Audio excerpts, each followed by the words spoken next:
Hola, buen día tengan todos.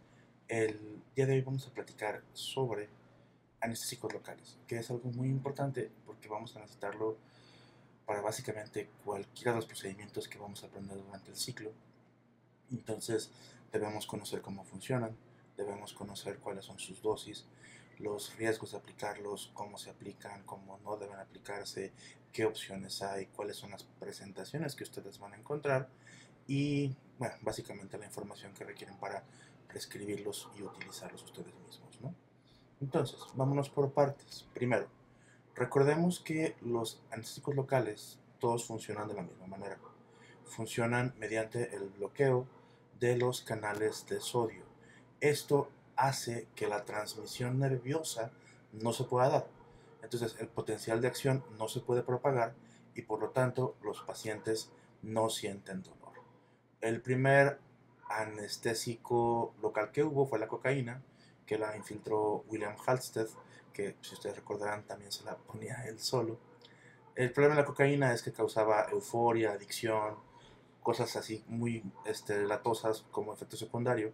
Entonces, si bien la cocaína todavía se sigue utilizando, obviamente ya con el paso del tiempo se desarrollaron versiones sintéticas sin los efectos adicionales y cada vez más eficaces en el proceso de anestesia.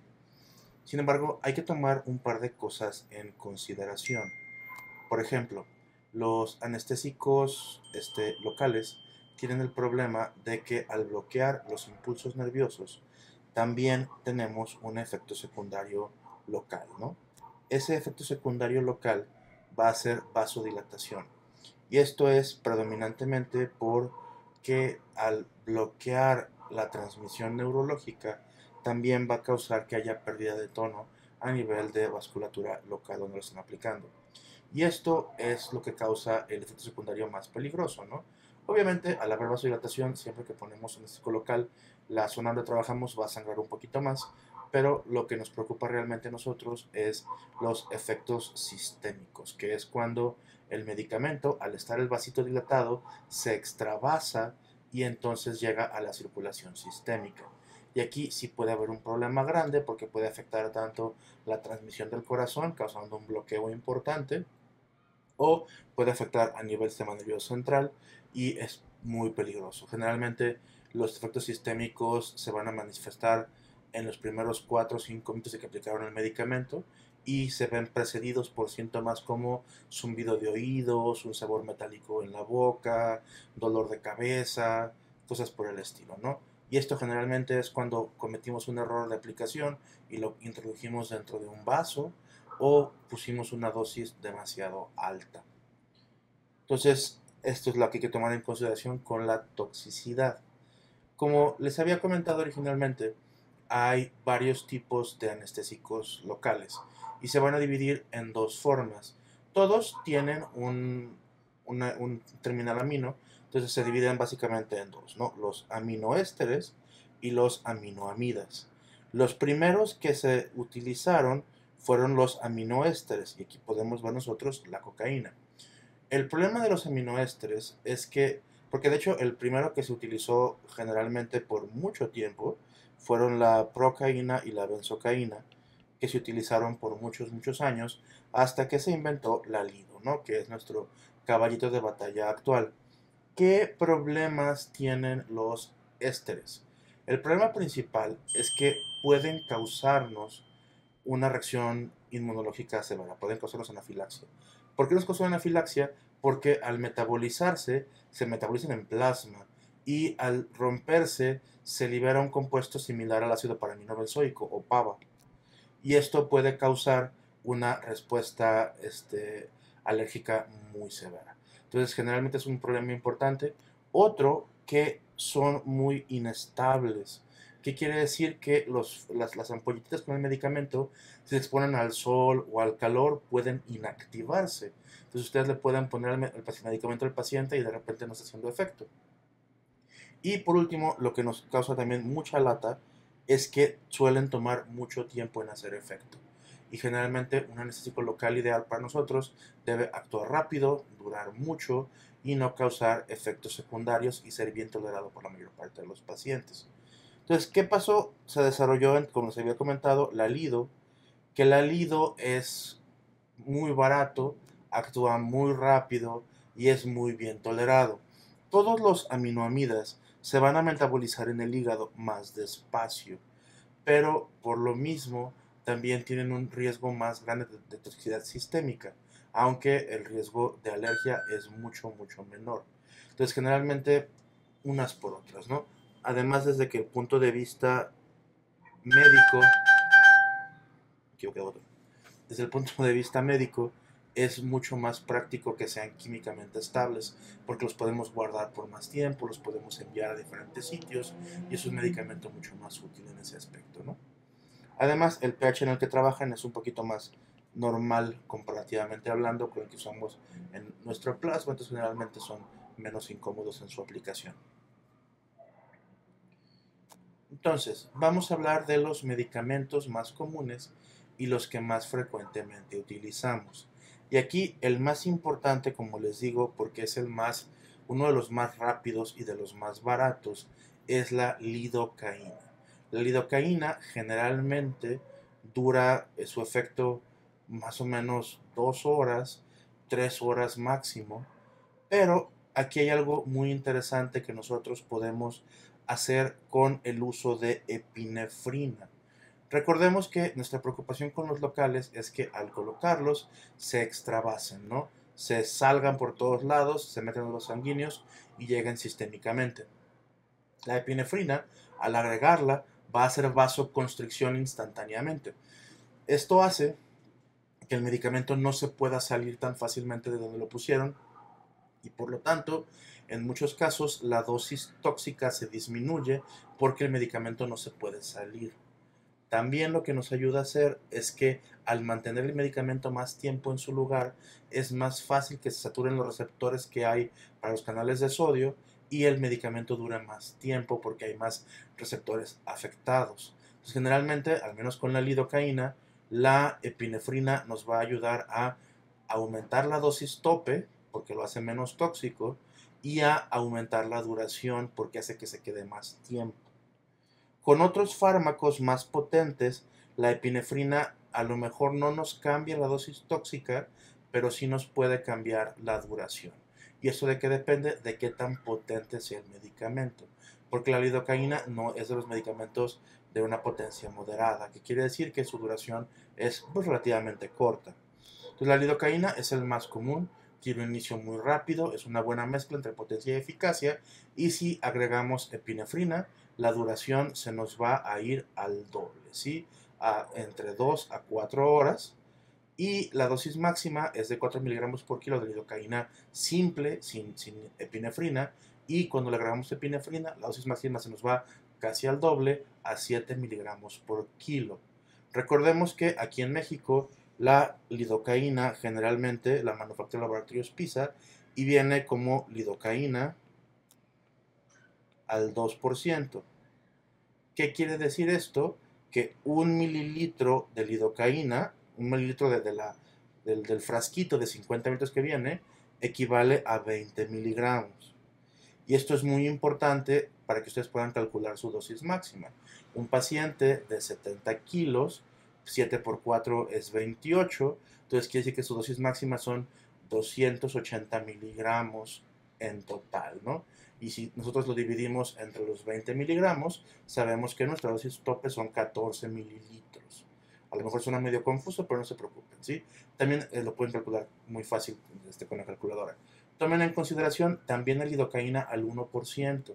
La lidocaína al 1%, entonces tiene 10 miligramos por cada mililitro. En cirugías estéticas, por ejemplo, diluimos mucho más la lidocaína. ¿Para qué? Para que podamos poner más volumen. Como cuando queremos infiltrar una lipoescultura o infiltrar un lifting facial.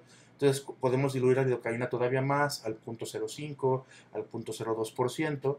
Y esto simplemente va a hacer que tarde más tiempo en hacer efecto y que el efecto dure un poquito menos, pero es menos tóxico y podemos poner volúmenes más grandes para cubrir áreas muy grandes, porque de lo contrario los volúmenes tope serían relativamente pequeños. Pero ustedes no se preocupen en eso, para medicina general generalmente solamente vamos a utilizar lidocaína al 2% o al 1%, o lo podrán diluir un poquito más cuando trabajen con pacientes pediátricos, porque no es lo mismo un adulto de 70 kilos que un niño de 5. Entonces la dosis top en un niño de 5 es bien bajita y debemos tener cuidado de no poner demasiado volumen simplemente por hacer confianza. Tenemos anestésicos más potentes como la bupivacaína, que tiene un efecto mucho más fuerte, tarda más tiempo en empezar. El problema de la bupivacaína es que es súper cardiotóxica. Entonces es muy peligroso de utilizar si no están en quirófano. Hubo un caso muy sonado aquí en Guadalajara de una chica fisicoculturista a quien hicieron una anestesia local para poder hacerle un tratamiento para la sudoración de las axilas, y el problema es que los fisiculturistas tienen vasos muy grandes, entonces es más fácil que se extravase, y se puso el tratamiento en una clínica dermatológica. Entonces cuando hubo el efecto sistémico la paciente no hubo con qué tratarlo, ¿no? Que de por sí es muy difícil de tratar, generalmente hay que poner hasta marcapasos para el bloqueo que hacen los pacientes a nivel cardíaco. Entonces la bupivacaína generalmente no la usen a menos de que sea en quirófano.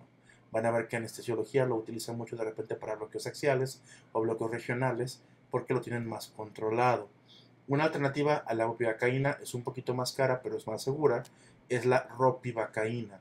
La ropivacaína tiene una duración y una, una duración, perdón, y una dosis máxima similar a la lidocaína. Entonces dura el doble que la lido, incluso sin epinefrina, y además la dosis máxima es la misma, entonces es fácil recordarlo. Generalmente viene en ampulitas de 20 mililitros y podemos mezclarla con las dos, lidocaína con ropi. La lido actúa más pronto, pero se quita más rápido también. La ropi tarda más tiempo en hacer efecto, pero dura hasta 8 horas en algunos casos, ¿no? Entonces es una buena forma de mezclarlos. Generalmente usar ropi y bupi ya son técnicas avanzadas que requieren un poquito más de entrenamiento. Entonces a nivel de medicina general, de procedimientos pequeños en consultorio, yo les sugiero que se limiten a usar solamente lidocaína. Ahora, ¿cómo vamos nosotros a inyectar a nuestro paciente? Porque generalmente estamos muy acostumbrados a que vamos a meter la aguja, que cargamos nuestra jeringa con lidocaína y le vamos a meter la aguja lo más lejos que podamos, vamos a aspirar en el émbolo para asegurarnos que no estemos en un vaso y vamos a infiltrar mientras jalamos, ¿no? El problema de nosotros entrar a la piel oblicuamente es que duele más porque estamos chocando con los nervios que vienen perpendiculares a la piel.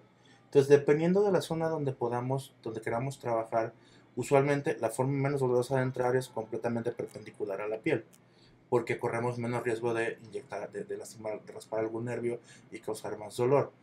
El problema de infiltrar así es que si quieren infiltrar un área muy grande, tienen que picar muchas veces, ¿no? Porque si el área es esta y yo quiero infiltrarla toda, un piquetito, cuando yo lo llene me va a infiltrar esta zona. Entonces quiere decir que tengo que picar un montón de veces para poder llenar toda el área.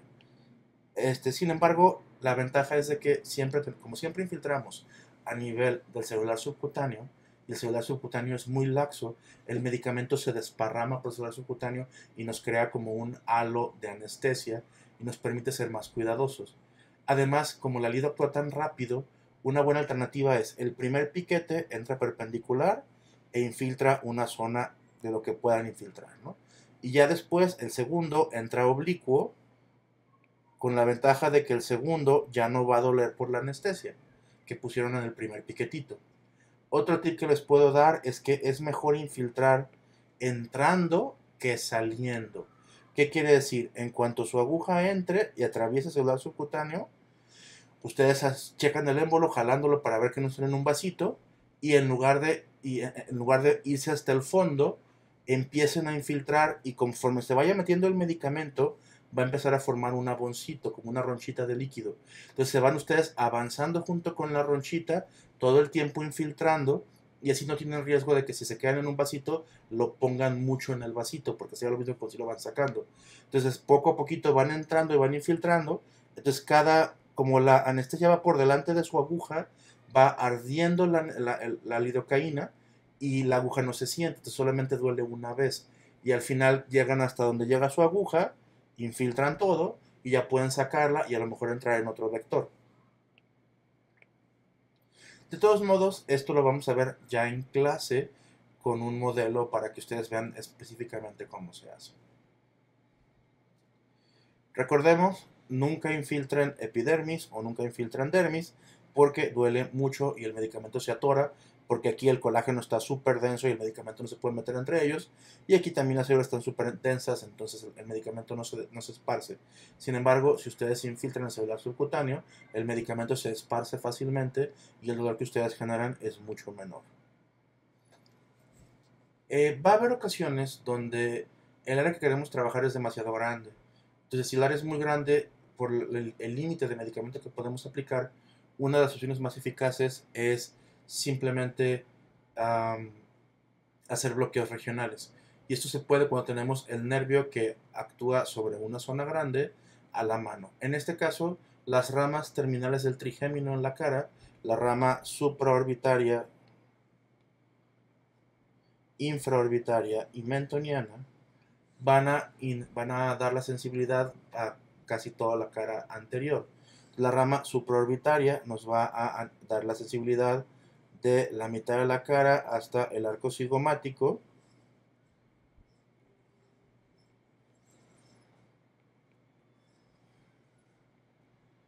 La rama infraorbitaria nos va a dar la sensibilidad desde el labio y el maxilar hasta el arco cigomático. Y por último, el mentoniano va a ser desde el labio inferior, la mandíbula, hasta la articulación temporomandibular. Entonces, ustedes pueden bloquear cada una de estas ramas o pueden bloquear las tres para un bloqueo facial completo. Esto generalmente no entume toda la cara porque la cara tiene un montón de inervaciones colaterales, pero sí ayuda para que reduzcan la cantidad de medicamento que tienen que poner. Entonces, ¿dónde van a ustedes anestesiar? Los nervios salen por tres hoyitos, por tres fosetas que se encuentran en una línea paralela a la línea media. Como pueden ver en la imagen, más o menos a 2 centímetros y medio, una pulgada, de la línea media.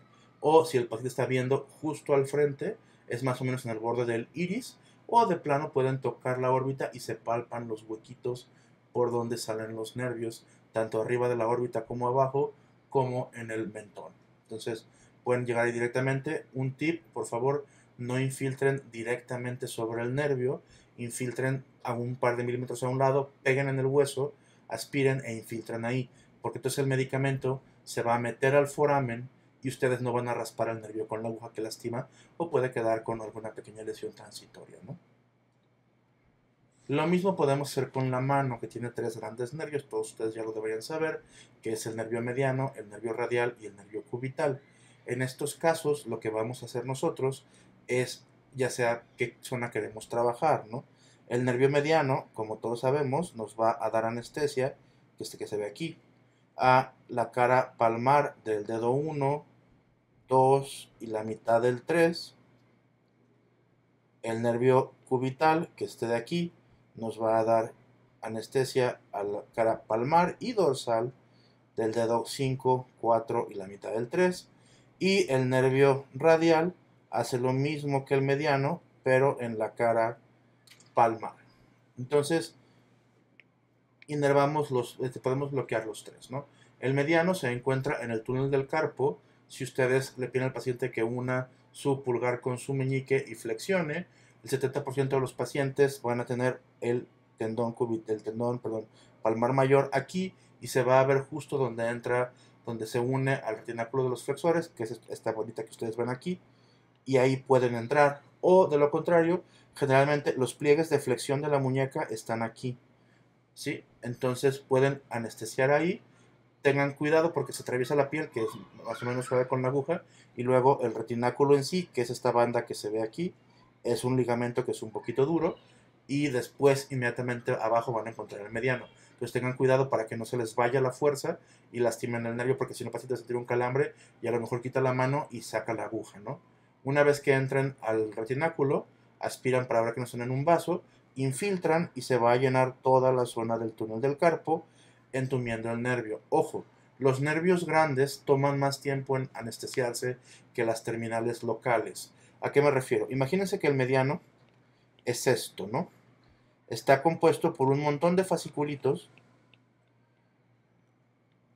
que son un montón de axones, y cuando ustedes lo inundan de medicamento, el medicamento tiene que atravesar todo hasta llegar al centro y anestesiar todo el nervio. Entonces, ese proceso toma unos cuantos minutos. Para que no crean que, a pesar de que la lidocaína actúa casi instantáneamente, no esperen que el bloqueo de un nervio grande como el mediano, radial o el cubital sea instantáneo. ¿Sí? Esperen un poquito. Este radial se encuentra en la tabaquera anatómica. Yo estoy gordito, pero no se me nota mucho. Pero si ustedes levantan hacia arriba su pulgar hacia radial y hacen una flexión radial, se va a ver una como V en la base del pulgar, como un triangulito que es el espacio entre los tendones del primer y tercer compartimento extensor, que se conoce como la tabaquera anatómica. Infiltran ahí, con cuidado de no irse muy profundo porque le pueden dar a los huesos del carpo y lastiman. Entonces 3 mililitros también bloquea el radial. Y por último el cubital está más o menos en la línea media de la muñeca, en la base de la eminencia hipotenar. Más o menos si ustedes flexionan hacia cubital, se siente ahí el cubital anterior. Entonces solamente abajito del tendón, por ahí pueden meter su agujita y van a bloquear el cubital. También podemos bloquear los dedos. Cada dedo tiene normalmente dos inervaciones, una radial y una cubital, siempre cada uno de los nervios, que podemos bloquear entrando por los lados, justo a la mitad del dedo en cualquiera de las dos superficies, o podemos literalmente entrar en el puro centro y meter el medicamento para que se esparza a los lados y nos bloquee el dedo con un solo piquetito. Tenemos que hacer a lo mejor un poquito más de volumen, y a lo mejor quizá convenga diluir la lidocaína para que quede del 1%, pero entonces ya nomás hacen un piquete y se entume todo el dedito sin el riesgo de que lastimen el paquete neurovascular con la aguja, ¿no? Porque el problema es que puedan lesionar una arteria o una vena en un paciente que ya viene con trauma y luego tengan isquemia. Bien, este es un mini resumen que también pueden checar ustedes en los artículos y en los archivos que les he estado poniendo en el Classroom para que lo puedan ir revisando. También va a ser importante los videos que les subí al Classroom sobre procedimientos menores, relación de tumores con lesión en ojal, quistes gangliones, cosas por el estilo, ¿no? Pero esto es un repasito rápido que espero que les sirva para refrescar conocimiento, o si algo que no sabían, irlo aprendiendo. No olviden no solo quedarse con esto, intenten buscar un poquito más para que tengan suficiente información. Si tienen cualquier duda, siempre estoy a su disposición. Si alguien que está viendo este video no es de mi clase, bienvenido, espero que les haya servido y también leo los comentarios por si tienen alguna pregunta por ahí. Espero que esto les haya sido útil y nos seguiremos viendo en clase. Que tengan un bonito día. Hasta luego.